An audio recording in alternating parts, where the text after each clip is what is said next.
আমরা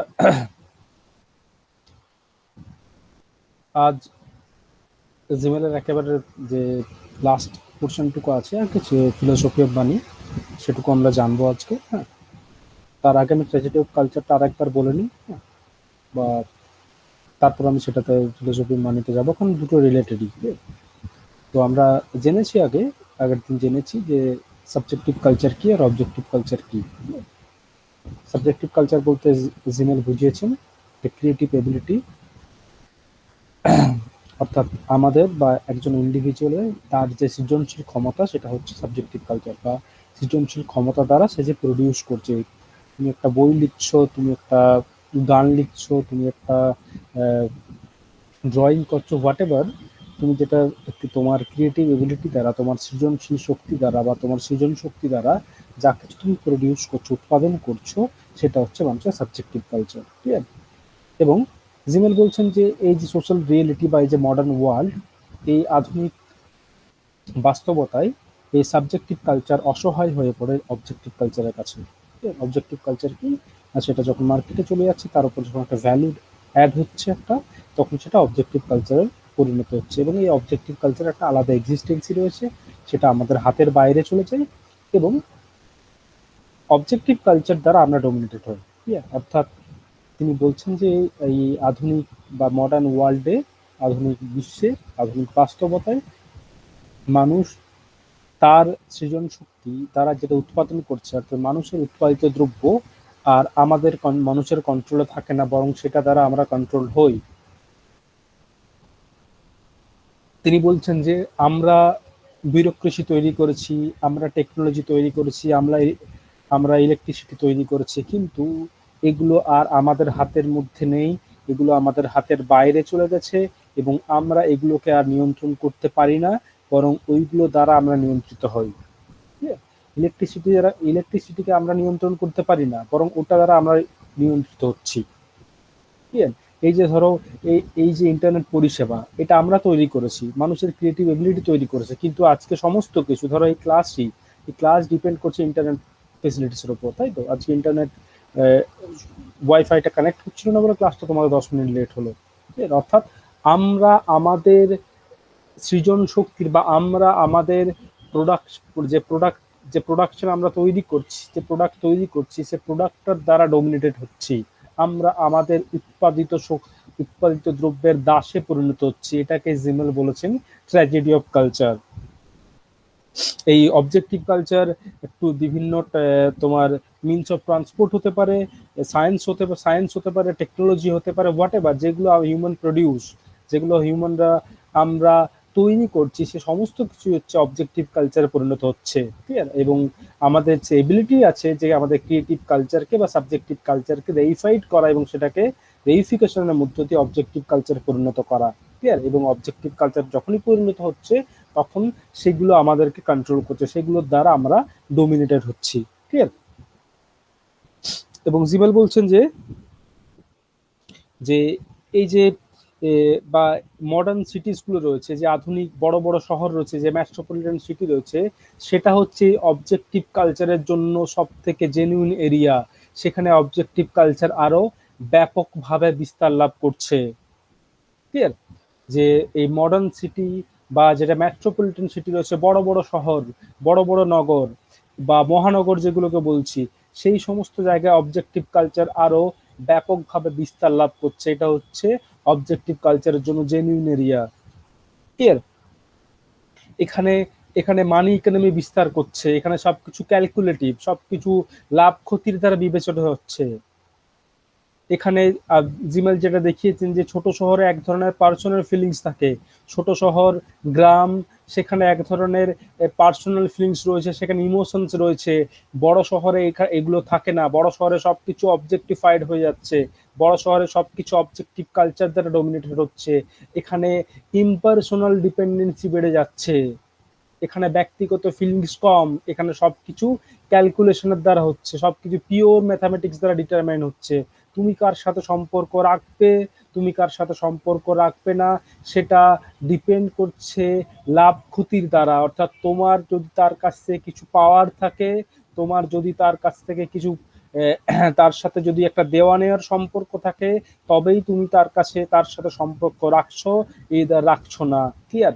এটা হচ্ছে অ্যাবসলিউটলি ব্লাস অ্যাটিটিউড যেটাকে বলেছেন জিমেল, যে এক ধরনের সংবেদনহীন দৃষ্টিভঙ্গি, যেখানে ব্যক্তিগত ইমোশনস, ব্যক্তিগত পার্সোনাল ফিলিংস, এগুলোর কোনো মানে দাঁড়ায় না, এগুলোর কোনো মানে হয় না, এগুলো ভ্যালুলেস হয়ে যায়। ঠিক আছে? এবং পুরোপুরি রিলেশনশিপ ইম্পার্সোনাল হয়ে দাঁড়ায়, পুরোপুরি রিলেশন নৈব্যক্তিক হয়ে দাঁড়ায়, এবং সেটা পুরোপুরি অবজেক্টিভ ফোর্স দ্বারা ডমিনেটেড হয়। এই মানি ইকোনমির কথায় এবং আমাদের ইনার ওয়ার্ল্ড কিভাবে মানি দ্বারা ডিটারমাইন হচ্ছে, টাকা দ্বারা আবর্তিত হচ্ছে কিভাবে অন্তর্জগৎ, সেটাই তিনি তার ফিলোসফি অফ মানিতে বলেছেন।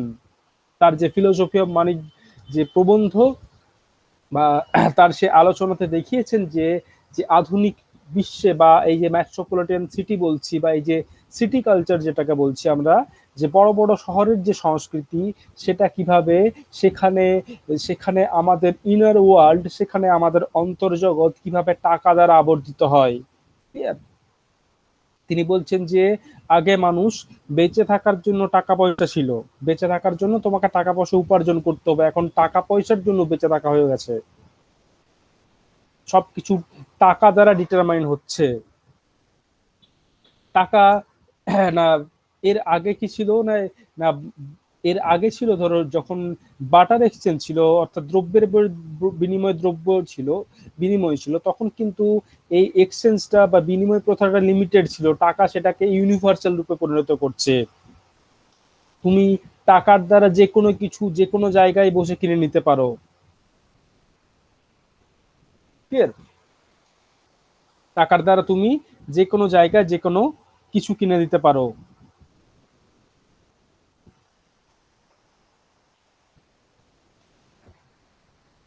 এই বিষয়গুলো আমরা জিমেলের আলোচনায় পাবো, যে কিভাবে আমাদের অন্তর্জগৎ কিভাবে সবকিছু টাকা দ্বারা ডিটারমাইন হচ্ছে। এই আলোচনা, জিমেলের এই আলোচনা অনেকটা আমরা মার্কসের আলোচনার সাথে মিল পাই। মার্কস যেমন বলেছেন যে কিভাবে এই যে এই যে এই যে এক্সট্রিম ক্যাপিটালিজম, তার যে নেগেটিভ ফিচার্স গুলো বলেছেন, যে কিভাবে আমরা ক্যাপিটালিজম দ্বারা ডোমিনেটেড হচ্ছে, ক্যাপিটালিজম নেগেটিভ ফিচার্স গুলো মার্কস যেমন বলেছেন, সেখানেও কিন্তু এই যে মানি ইকোনমি বা ক্যাপিটালিজমের একটা খুব কাছাকাছি সম্পর্ক আমরা দেখতে পাবো, বা এই জিমেলের আলোচনা করতে গিয়ে আমরা আমরা দেখতে পাচ্ছি যে সেটা মার্কসের আলোচনার সাথে খানিকটা মিল রয়েছে, তাই তো? যদিও জিমেলের সাথে মার্কসের কিছু কিছু জায়গায় কিন্তু কিছু জিমেল কিন্তু মার্কস থেকে নিজেকে আলাদাও করেছে, কিছু পৃথকও করেছেন। ক্লিয়ার? যেমন জিমেল এই যে প্রবলেমটা দেখা যাচ্ছে এই যে ইকোনমিক্যাল সিস্টেমের, সেটা বেসিক্যালি সেটার জন্য দায়ী করেছে মূলত ক্যাপিটালিজমকে। মার্কস কার্ল মার্কস দায়ী করেছেন যে এই যে ইকোনমিক্যাল প্রবলেমটা সৃষ্টি হয়েছে, দেখা যাচ্ছে সেটার জন্য রেসপন্সিবল হচ্ছে ক্যাপিটালিজম। ক্যাপিটালিজম হচ্ছে এমন একটা কন্ডিশন তৈরি করছে যেখানে সবকিছু ইকোনমি দ্বারা ডিটারমাইন হচ্ছে, সেখানে সবকিছু অর্থনীতি দ্বারা ডিটারমাইন হচ্ছে। জিমেল কিন্তু এই ক্যাপিটালিজমকে দায়ী করেননি। জিমেল বলছেন যে এটা একটা পিওর কালচারাল প্রবলেম, এটা হচ্ছে অ্যাবসলিউটলি কালচারাল প্রবলেম, যেখানে যেখানে মানুষের যে সাবজেক্টিভ কালচার সেটা অবজেক্টিভ কালচারে পরিণত হচ্ছে, এবং অবজেক্টিভ কালচার থেকে মানুষ অ্যালিয়েনেটেড হয়ে যাচ্ছে। জিমেল যেখানে শ্রমিকদের বিচ্ছিন্নতার কথা বলছেন, যে মার্কস যেখানে তোমার শ্রমিকদের বিচ্ছিন্নতার কথা বলছেন, জিমেল সেখানে দাঁড়িয়ে কিন্তু অবজেক্টিভ থেকে মানুষের মানে সমস্ত মানুষের বিচ্ছিন্নতার কথা বলছেন, যে অবজেক্টিভ কালচার যখনই তৈরি হচ্ছে সেটার সাথে মানুষের একটা ডিস্টেন্স তৈরি হচ্ছে, মানুষ সেটার থেকে অ্যালিয়েনেটেড হয়ে যাচ্ছে, এবং ইন্ডিভিজুয়ালের সাবজেক্টিভ কালচার সেটা অবজেক্টিভ কালচার দ্বারা ডমিনেটেড হচ্ছে। এবং মার্কস যেখানে এই ক্যাপিটালিজমের যে এক্সপ্লয়টেশন, যে শোষণ বা এই যে ইকোনমিক্যাল প্রবলেম, সেটা সলিউশন হিসাবে কার্ল মার্কস সোশ্যালিজমের কথা বলেছেন। জিমেল এরকম কোনো প্রবাবল সলিউশন বলেননি। তিনি বলেছেন এই এই ক্রাইসিস থেকে বেরোবার কোনো রাস্তা নেই। জিমেল কোনো রাস্তার কথা বলেননি, জিমেল কোনো ওয়ের কথা বলেননি, যে ওয়ের মাধ্যমে যে পাথটা আমাদের এই ক্রাইসিস থেকে মুক্তি দেবে। জিমেল বলেছেন যত আমরা অ্যাডভান্সড হবো, যত আমরা মডার্নাইজড হবো, যত বড় বড় শহর গড়ে উঠবে, এই রেইফিকেশন, এই ইকোনমিক, এই মানি দ্বারা কন্ট্রোল বা মানি দ্বারা ডমিনেশন কিন্তু আরো বৃদ্ধি পাবে, অবজেক্টিভ কালচার আরো ডোমিনেটেড ফোর্স হিসাবে দেখা যাবে, আরো আমাদের উপর আধিপত্য বিস্তার করবে এবং সাবজেক্টিভ কালচার আরো অসহায় হয়ে পড়বে। যেটা এবং এই ধারণা অনেকটা ওয়েবারের আয়রন কেজের সাথে মেশে। আয়রন কেজ কি না, আয়রন কেজ ওয়েবার বলেছেন যে এই আধুনিকতা একটা লোহার খাঁচার মতো তৈরি করছে, যার মধ্যে মানুষ আটকে পড়েছে, সবকিছু রাশনালিটি দ্বারা ডিটারমাইন হচ্ছে, ইমোশনস এর কোনো জায়গা নেই। ঠিক একইভাবে মানি ইকোনমি সবকিছু রাশনাল করে তুলছে, সবকিছু ক্যালকুলেটিভ করে তুলছে, যেখানে ইমোশন, পার্সোনাল ফিলিংস এগুলোর কোনো জায়গা নেই। ক্লিয়ার? তাহলে মার্কসের সাথে কোথায় আলাদা এবং কোথায় কোথায় মিল পাওয়া যাচ্ছে, এটা একটা ধারণা আমরা পেলাম। যে এবং যে এই যে ইকোনমিক্যাল প্রবলেমটা দুজনেই কিন্তু মার্কস বা জিমেল দুজনেই ক্যাপিটালিজম এবং ক্যাপিটালিজমের যে প্রবলেম সেটাকে, যে মানি ইকোনমির যে প্রবলেম সেটাকে আইডেন্টিফাই করেছেন, এবং মার্কস সেখানে তোমার ক্যাপিটালিজমকে দায়ী করেছে ইকোনমিক প্রবলেমস এর জন্য, এবং জিমেল সেখানে এটা বলছেন যে এই যে ইকোনমিক প্রবলেম সেটা পিওরলি কালচারাল। ক্লিয়ার? কারণ কারণ মানুষের এখানে মানুষের সাবজেক্টিভ কালচার এই ক্যাপিটালিজমে সাবজেক্টিভ কালচার অবজেক্টিভ কালচারে পরিণত হচ্ছে, এবং অবজেক্টিভ কালচার দ্বারা হিউম্যান বিং বা সাবজেক্ট হিউম্যানের ক্রিয়েটিভিটি ডোমিনেটেড হচ্ছে। ক্লিয়ার? এবং এটা থেকে একটা অ্যালিয়েনেশন তৈরি হচ্ছে, যেখানে সমস্ত মানুষ তার সাবজেক্টিভ কালচার থেকে বিচ্ছিন্ন হচ্ছে, সে অ্যালিয়েনেটেড হয়ে যাচ্ছে। ঠিক আছে? এবং মার্কস এখানে তার প্রবাবল সলিউশনের কথা বলছেন এই অ্যালিয়েনেশন থেকে, এই এক্সপ্লুটেশন থেকে, এই এই প্রবলেম থেকে। যেমন সেখানে বলেছেন এই প্রবলেম থেকে, এই এই কন্ডিশন থেকে মুক্তির কোনো রাস্তা নেই। ঠিক আছে? এবার আমরা মানির প্রসঙ্গে আসবো, যে মানি এবং ভ্যালু এই বিষয়গুলো কি, জিমেল কি বলেছেন এই বিষয়গুলো সম্পর্কে, এবং এগুলো কিভাবে ডিটারমাইন হচ্ছে সেগুলো আমরা জানবো। জিমেলের যে ফিলোসফি অফ মানি তত্ত্ব, সেখানে তিনি তার প্রথম দিকে তার একবার ইনিশিয়াল কনসার্ন যে রিলেশনশিপ বিটুইন মানি এবং ভ্যালু, তার টাকা এবং তার যে মূল্য ভ্যালু, এই দুটোর মধ্যে একটা রিলেশনশিপের কথা বলছেন। এই দুটোর মধ্যে একটা রিলেশনশিপের কথা বলছেন, সম্পর্কের কথা বলছেন। তিনি কি বলছেন যে he argued that people create value by making object, অর্থাৎ আমরা অবজেক্ট তৈরি করে ভ্যালুটা তৈরি করছি, অবজেক্টিফিকেশনের মধ্য দিয়ে কিন্তু ভ্যালুটা তৈরি হচ্ছে, এবং separating themselves from those object then seeking overcome the distance obstacle difficulties. অর্থাৎ আমি বলে দিচ্ছি, অর্থাৎ ভ্যালু কি, ভ্যালু কিভাবে তৈরি হচ্ছে, কোনো একটা বস্তু বা কোনো একটা প্রোডাক্টের ভ্যালু কিভাবে তৈরি হচ্ছে না, সেটা যখনই অবজেক্ট, কোনো একটা প্রোডাকশন সেটা যখনই অবজেক্টে পরিণত হচ্ছে তখন সেটা কিন্তু ভ্যালু তৈরি হচ্ছে। অর্থাৎ অবজেক্টিভ সাবজেক্টিভ কালচার অবজেক্টিভ কালচারে পরিণত হওয়া মানেই হলো সেটার একটা ভ্যালু আছে, সেটার একটা ভ্যালু তৈরি হয়, এবং ওই ভ্যালু এই অবজেক্ট থেকে আমাদের একটা ডিস্টেন্স তৈরি করে। ঠিক আছে? ভ্যালু অবজেক্ট থেকে আমাদের একটা ডিস্টেন্স তৈরি করে, এবং এই ভ্যালুটা যত বেশি হবে, এই এই এই ডিস্টেন্সটা যত বেশি হবে, তার ভ্যালু তত বেশি হবে।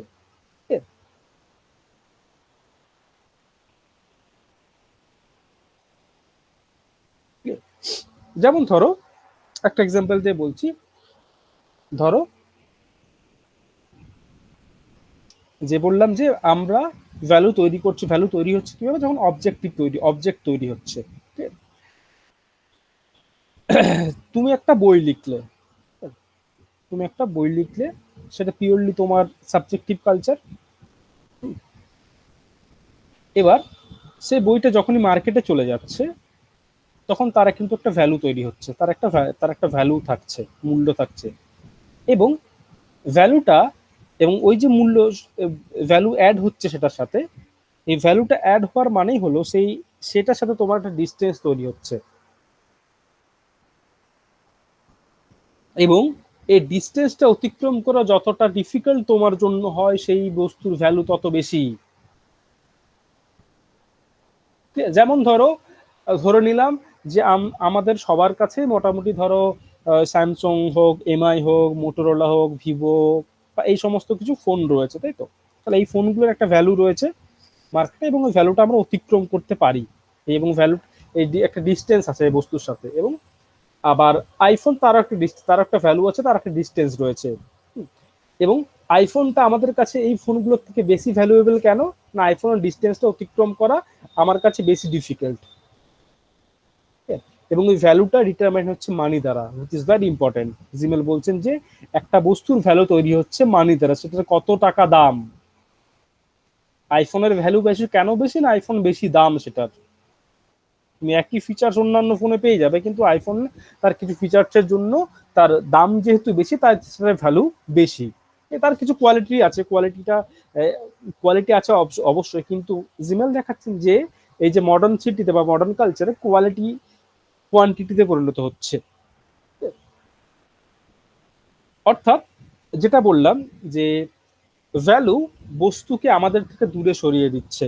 যে তুমি একটা বই লিখলে, বইটা লিখে যখনই বাজারে এলো বইটা, তখন কিন্তু সেটা তোমার নিয়ন্ত্রণে নেই, সেটা তোমার থেকে দূরে চলে গেছে। ইভেন তোমাকেও বইটা টাকা দিয়ে কিনতে হবে। তোমার যদি মনে হয় তুমি তোমার বন্ধু বান্ধবকে, তোমার আত্মীয় স্বজনকে তোমার লেখা বই গিফট করবে, পাবলিশার কিন্তু তোমাকে ফ্রিতে বইটা দেবে না। হয়তো কিছু কপি দেবে, 5 কপি 10 কপি দেবে তোমাকে, তোমাকে তার থেকে বেশি কিনতে হলে তোমাকে টাকা দিয়ে কিনতে হবে। কিন্তু ওটা তোমার নিজের লেখা বই, নিজের ক্রিয়েটিভ কালচার ছিল। কিন্তু যখনই সেটা মার্কেটে চলে যাচ্ছে, সেটা তো আর সাবজেক্টিভ কালচার নেই, সেটা অবজেক্টিভ কালচার, সেটা অবজেক্ট। এবং অবজেক্ট যখনই সেটা অবজেক্টে পরিণত হলো, তখনই সেটার সাথে একটা ভ্যালু অ্যাড হচ্ছে। সেটার দাম 100 টাকা বা সেটার দাম 1000 টাকা। অর্থাৎ মানি বস্তুকে ভ্যালু দিচ্ছে, এবং মানি কিন্তু টাকায় কিন্তু ওই অবজেক্টের সাথে তোমার ডিস্টেন্সটা তৈরি করছে। যে ওই বইটার সাথে তোমার ডিস্টেন্স হচ্ছে 1000 টাকা। যদি তুমি 1000 টাকা এফোর্ড করতে পারো, তবে ডিস্টেন্সটা তুমি অতিক্রম করতে পারবে, বইটা তুমি কিনতে পারবে, বইটা তোমার হবে। যদি তুমি 1000 টাকা তুমি ওই টাকাটা যদি এফোর্ড করতে না পারো, তবে তোমার ডিস্টেন্স অনেক, তবে তোমার বইটা তোমার হবে না। ক্লিয়ার? অর্থাৎ যখনই একটা অবজেক্টের ভ্যালু তৈরি হচ্ছে, যখন একটা অবজেক্ট তৈরি হচ্ছে, তখনই তার সাথে কিছু ভ্যালু যোগ হচ্ছে। এবং ভ্যালু যোগ হওয়ার মানেই হলো ওই অবজেক্টের সাথে তোমার একটা দূরত্ব তৈরি হচ্ছে। এবং এই দূরত্বটা যত ডিফিকাল্ট হবে তোমার জন্য, যদি দূরত্বটা ওভারকাম করা যত যত ডিফিকাল্ট হবে, তত সেটার গ্রেটার ভ্যালু হবে, তত সেটার মূল্য বেশি হবে। ক্লিয়ার? আবার জিমেল এটাও বলেছেন, জিমেল তাই বলছেন যে যেগুলো আমাদের টু ক্লোজ, যেগুলো আমাদের খুব কাছে রয়েছে, আর যেগুলো আমরা ইজিলি অতিক্রম করতে পারি, ইজিলি পেতে পারি, সেগুলোর আমাদের কাছে কোনো ভ্যালু নেই। আবার যেগুলো খুব দূরে আছে, যেগুলো আমরা অতিক্রম করতে পারবো না কোনোদিনও, সেগুলোর আমাদের কাছে ভ্যালু নাই। যেমন ধরে নিলাম আমাদের সবার কাছে বাইসাইকেল রয়েছে, আমাদের সবার কাছে সাইকেল রয়েছে, বা আমরা এই সবাই ইচ্ছে করলে সাইকেল কিনে নিতে পারি। তাই সাইকেলের আমাদের কাছে কোনো ভ্যালু নেই, সাইকেলের ভ্যালু অনেক কম, কারণ এটা আমরা সহজে এফোর্ড করতে পারি। সাইকেলের সাথে তোমার যে ডিস্টেন্স, সে ডিস্টেন্সটা তুমি সহজে কিন্তু ওভারকাম করতে পারো, এইটার কোনো ভ্যালু নেই। আবার ধরো প্রাইভেট জেট আমরা আমরা মনে করছি যে আমরা আমরা আমি যে প্রফেশনে আছি, বা আমরা মনে করছি আমরা মিডল ক্লাস পিপলরা কোনোদিনও প্রাইভেট জেট কিনতে এফোর্ড করতে পারবো না। তাই প্রাইভেট জেটেরও কিন্তু আমাদের কাছে কোনো ভ্যালু নেই বলতে, তোমার একটা প্রাইভেট জেট খবরে দেখলে তোমার মনে হয় নেই সেটা যদি আমার কাছে থাকতো। আমরা কেউই ভাবি না প্রাইভেট জেট কেনার স্বপ্ন আমাদের আসে না। আমাদের স্বপ্ন আসে একটা 4 চাকা কেনার, আমাদের স্বপ্ন আসে একটা বাইক কেনার, একটা স্কুটি কেনার। কারণ কি, এই স্কুটি বা বাইক বা 4 চাকা, এগুলোর ডিস্টেন্সটা, এগুলো আমাদের খুব কাছেও নেই, আবার খুব দূরেও নেই। এগুলোর ডিস্টেন্সটা এমন একটা ডিস্টেন্স যেটা আমরা ইন ফিউচার ওভারকাম করতে পারলেও করতে পারি। অর্থাৎ আমরা ভবিষ্যতে কিনতে পারলেও পেতে পারি আর কি, কিনতে পারলেও হয়তো আমরা কিনতে পারি ভবিষ্যতে। তাই এগুলোর ভ্যালু আমাদের সব থেকে বেশি। জিমেল বলছেন যে যে সব কোনো অবজেক্টের, সেই সমস্ত অবজেক্টের ভ্যালুই বেশি হবে যেগুলো আমাদের খুব কাছেও নয়, খুব দূরেও নয়। প্রাইভেট যে আমাদের কাছে খুব দূরে আছে, সেটাকে আমরা ওভারকাম, সেই ডিস্টেন্সটাকে আমরা সেই ডিস্টেন্সটা আমরা অতিক্রম করতে পারবো না। তাই এটার কাছে কোনো ভ্যালু নেই। আবার সাইকেল আমাদের খুব কাছে আছে, সেটাকে আমরা অতিক্রম করতে পারছি, এটারও কোনো ভ্যালু নেই, এটারও কম ভ্যালু। ভ্যালু সেটারই বেশি যেটা আমাদের খুব কাছেও নেই, খুব দূরেও নেই। ক্লিয়ার? তাহলে বোঝা গেল ভ্যালু বিষয়টা কি, এবং ভ্যালুটা ডিটারমাইন করছে মানি দ্বারা, টাকা দ্বারা।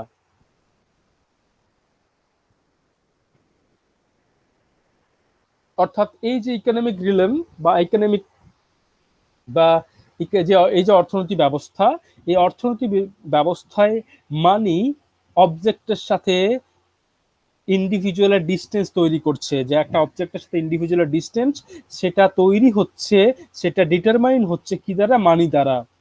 এবং সেটাকে অতিক্রম করার উপায় কিন্তু মানি ঠিক করে। যে কোনো একটা অবজেক্ট, সে ধরো আইফোনের সাথে আইফোনের ভ্যালু কতটা, আইফোনের ভ্যালু তৈরি করছে, ধরে নাও একটা আইফোনের দাম ধরলাম আমি 1 লাখ টাকা।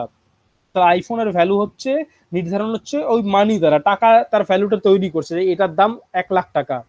আবার ওই যে ডিস্টেন্সটা আইফোনের সাথে আমার, সেটাকে সেটাকে ওভারকাম করার, সেটা তার কাছে পৌঁছানোর মিনস বা উপায় কিন্তু 1 লাখ টাকা। অর্থাৎ টাকা বস্তুর ভ্যালুকে যেমন বাড়িয়ে দিচ্ছে, বস্তুর ভ্যালুকে যেমন ডিটারমাইন তৈরি করছে, ঠিক আছে, ঠিক তেমনই কিন্তু আবার মানি কিন্তু provide the means to overcome ইট। অর্থাৎ মানি কিন্তু আবার সেই ডিস্টেন্সটা ওভারকাম করার উপায়ও কিন্তু মানি।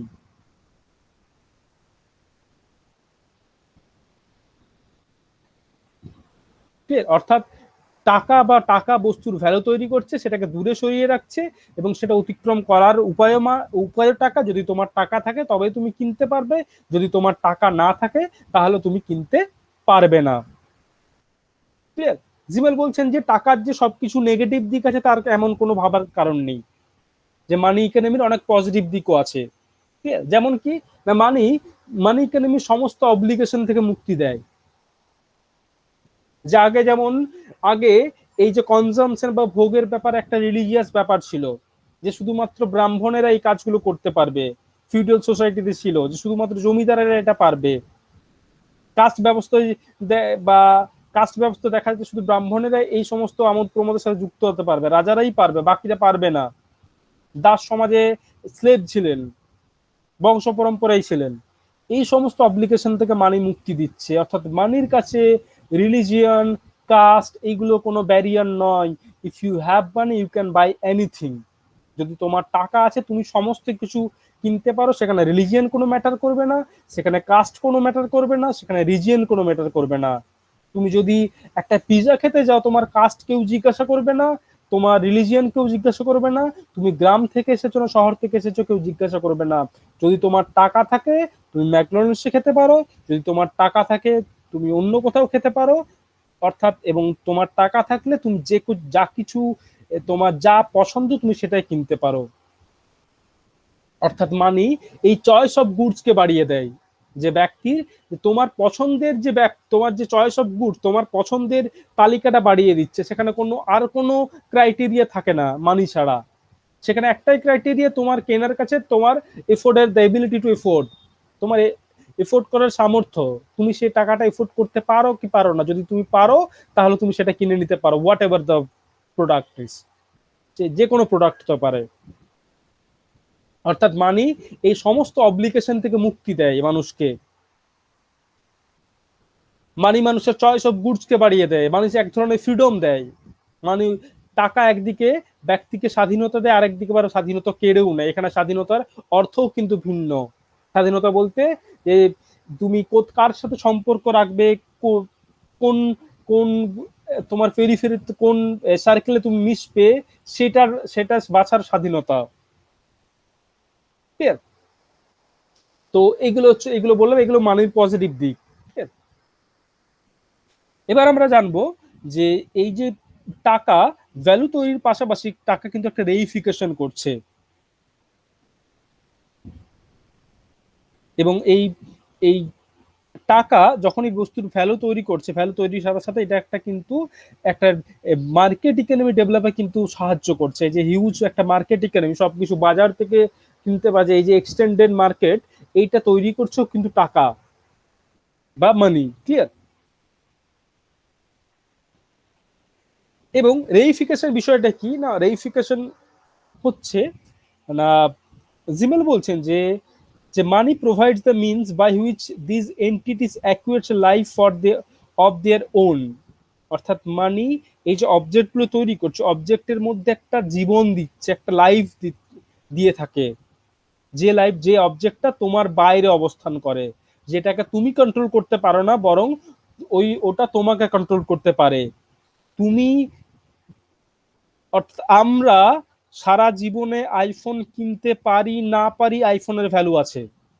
অর্থাৎ আইফোনের ভ্যালু তোমার কেনা বা না কেনার ওপর ডিপেন্ড করছে না, বরং আইফোনের ভ্যালু দ্বারা তুমি ডিটারমাইন করছো তোমার আইফোন তোমাকে কন্ট্রোল করতে পারে যে আইফোন কিনতে হলে তোমাকে এতটা টাকা, অর্থাৎ তুমি তোমার যে টাকার পরিমাণ সেটাকে কন্ট্রোল করছে। তোমার তোমার টাকার পরিমাণ তুমি আইফোন কিনতে পারো কি পারো না, তোমার স্ট্যাটাস সেটা দ্বারা ডিটারমাইন হচ্ছে। এটা হচ্ছে রেইফিকেশন। রেইফিকেশন বলতে বোঝাচ্ছে যে রেইফাইড বলতে বোঝাচ্ছে যে অবজেক্ট গুলো তৈরি করছি, অবজেক্টের একটা সেপারেট এক্সিস্টেন্সি তৈরি হচ্ছে, তার একটা আলাদা মানে সেটাও যেমন মানুষের মতো জীবিত হয়ে যাচ্ছে, যেটার মধ্যে একটা একটা লাইফ আসছে, একটা প্রাণ আসছে। ক্লিয়ার? সেটার মধ্যে একটা প্রাণ আসছে এবং এবং সেই প্রাণ আসার দরুন, সে লাইফ আসার দরুন সেটার একটা সেপারেট এক্সিস্টেন্সি রয়েছে এবং সেটা তোমার উপর ডিপেন্ড করছে না, সেটা তোমার এবং তুমি সেটাকে কন্ট্রোলও করতে পারছো না, বরং তোমাকে কন্ট্রোল করছে। ক্লিয়ার? যেমন বললাম যে সারা জীবনে আমরা সারা জীবনে তোমার আইফোন কিনতে পারি বা না পারি, আমরা সারা জীবনে ফেরারি কিনতে বা পারি বা না পারি, এগুলোর সেপারেট এক্সিস্টেন্সি আছে, এগুলোর ভ্যালু রয়েছে, এগুলো আমাদের দ্বারা ডিটারমাইন, এগুলো আমাদের দ্বারা কন্ট্রোল হয় না, বরং ওগুলোর দ্বারা আমরা কন্ট্রোল হই।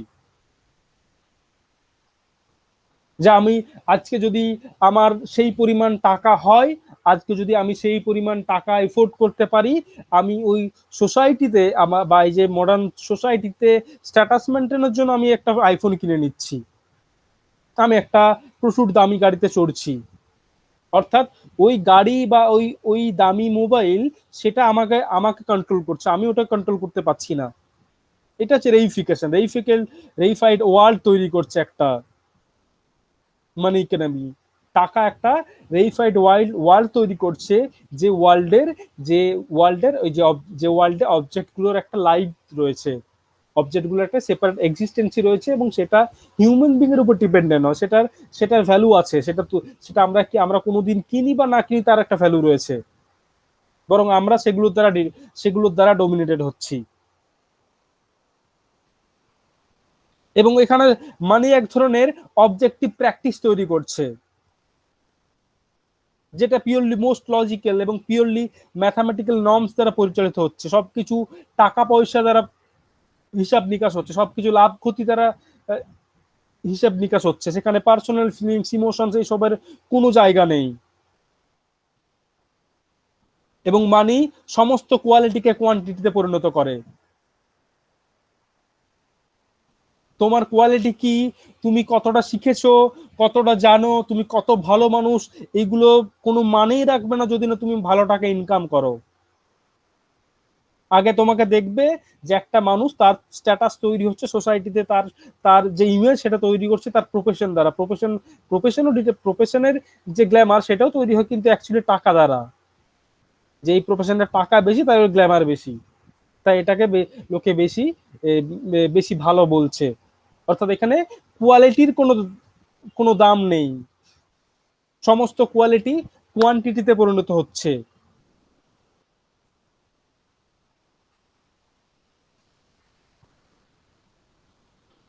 এবং এই এবং জিমেল দেখাচ্ছেন যে এই মানি ইকোনমির দ্বারা যে যে সাবজেক্টিভ কালচার সেটা পুরোপুরি কিন্তু অবজেক্টিভ কালচার দ্বারা ডমিনেট হচ্ছে।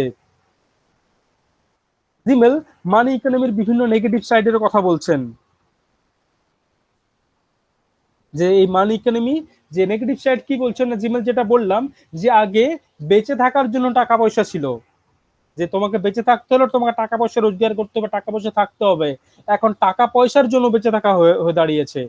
অর্থাৎ আগে বেঁচে থাকার জন্য টাকা পয়সা, অর্থাৎ কি, অর্থাৎ বেঁচে থাকার তোমার এন্ড, তোমার লক্ষ্য হচ্ছে বেঁচে থাকা, এজন্য তার উপায় কি না, তার উপায় হচ্ছে টাকা অর্জন করা বা টাকা থাকা। এখন এই মিনসটা এন্ডে পরিণত হয়েছে, এখন তোমার টাকা রোজগারটাই কিন্তু বা টাকাই কিন্তু এখন এন্ডে পরিণত হচ্ছে, লক্ষ্যে পরিণত হচ্ছে, যে এনিহাও তোমাকে টাকা উপার্জন করতে হবে, তোমার টাকা থাকতে হবে। এবং বেঁচে থাকাটা এখানে মিনস, অর্থাৎ বেঁচে থাকার মধ্য দিয়ে তোমাকে টাকা উপার্জন করে যেতে হবে। এবং এই যে মিনসটা এন্ডে পরিণত হয়েছে, অর্থাৎ আগে যে আগে যে তোমাকে বেঁচে থাকার জন্য টাকা পয়সা ছিল, এখন টাকা পয়সার জন্য বেঁচে থাকা হয়ে দাঁড়িয়েছে, এটা কিন্তু হিউম্যান বিং এর উপর একটা নেগেটিভ ইম্প্যাক্ট ফেলে থাকে, জিমেল বলছেন। জিমেল সাইনিসিজমের কথা বলতে জিমেল বলছেন এক ধরনের ব্লাস অ্যাটিটিউড দেখা যায় এই সিটি কালচারে বা মানি ইকোনমি ইন্ডিভিজুয়ালের মধ্যে এক ধরনের ব্লাস অ্যাটিটিউড তৈরি করে, যেখানে পার্সোনাল ফিলিংস ইমোশনস এর কোনো জায়গা নেই। এখানে ডিওড্রেন্টের মতো সৌন্দর্য কিনতে পাওয়া যায়। আমরা যেমন বাজার থেকে বডি স্প্রে কিনছি, আমরা যেমন বাজার থেকে কনফ্লেক্স কিনছি, তেমন এখানে ইন্টেলিজেন্স, এখানে বিউটি অর্থাৎ সৌন্দর্য, বুদ্ধিমত্তা, এগুলোও কিন্তু অবজেক্টে পরিণত হয়েছে, এগুলো বাজারে কিনতে পাওয়া যাচ্ছে।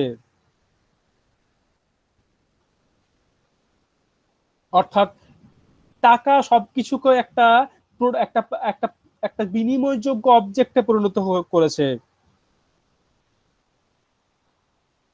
এবং এই মানি ইকোনমি কিন্তু অ্যাবসলিউট এনিমি অফ এস্থেটিক্স।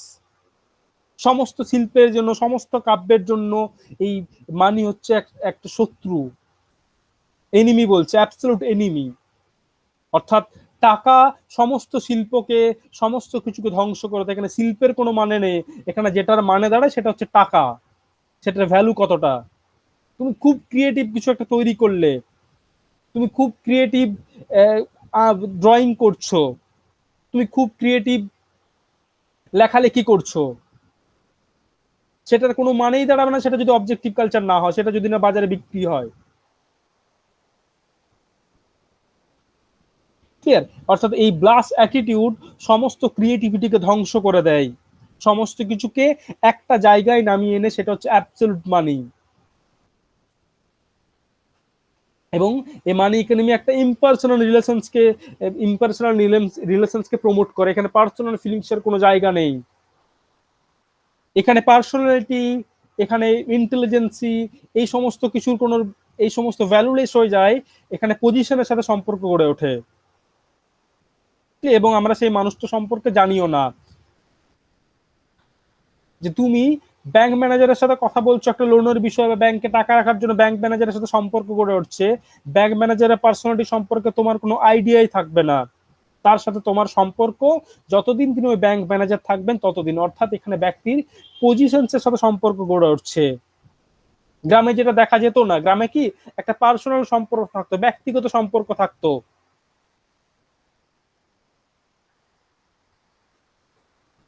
এখানে কিন্তু সেটা থাকছে না।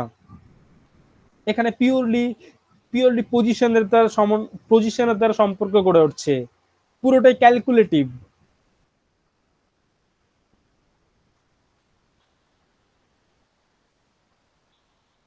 ক্লিয়ার? এবং জিমেল বলছেন যে মানি এক ধরনের, মানিকে তিনি ডাইনামিক্স বলেছেন, যে মানিকের মধ্যে এত ডাইনামিক্স এক্সচেঞ্জ এন্টিটি আর নেই। এটা সব মানির মতো ডাইনামিক্স এক্সচেঞ্জ আর নেই। মানি সমস্ত ফিক্সড এন্টিটিকে ভেঙে দেয়, সমস্ত জড়তা, সমস্ত স্থিরতাকে ভেঙে দেয়। যেখানেই মানি প্রবেশ করেছে সেই সমস্ত কিছুকে সে একটা জায়গায় নামিয়ে এনেছে, হুইচ ইজ অ্যাবসলিউটলি মানি। যেমন সমস্ত ফিক্সড এন্টিটিকে ভেঙে, 3 বছর আগের মোবাইল আজকে আর নেই, 3 বছর আগের সফটওয়্যার আজকে আর নেই, 5 বছর আগে যে তুমি 5 স্টার ফ্রিজ কিনেছো সেটা যে 3 স্টার হয়ে দাঁড়িয়েছে। সমস্ত ফিক্সড এন্টিটিকে ভেঙে দেয় মানি। সোসাইটি ডাইনামিক্স হতে বাধ্য। তাই জিমেল বলছেন মানির মতো প্রস্টিটিউট আর নেই। জিমেল বলেছেন মানি ইমোশন, সাইকোলজি এসব ধার ধারে না, এইসব কেয়ার করে না মানি। যেখানে মানি প্রবেশ করছে সেখানে সবকিছু একটা জায়গায় নামিয়ে এনেছে, which is absolute money. If you have money you can live, if you have not you will just die. যদি তোমার টাকা থাকে তুমি বেঁচে থাকতে পারবে এই মডার্ন সিটিতে, এই মডার্ন কালচারে। যদি তোমার টাকা না থাকে তুমি জাস্ট মারা যাবে। এখানে আর অন্য কিছু ম্যাটার করে না, এখানে পার্সোনাল সম্পর্ক, পার্সোনাল ফিলিংস কোনো কিছুই কোনো মানে রাখে না। যেটা মানে রাখে, যেটা মিনিংফুল হয়ে দাঁড়ায়, যেটা ভ্যালু তৈরি করে, সেটা হচ্ছে অ্যাবসলিউটলি মানি। ক্লিয়ার? এটাই হলো জিমেলের ফিলোসফি অফ মানি।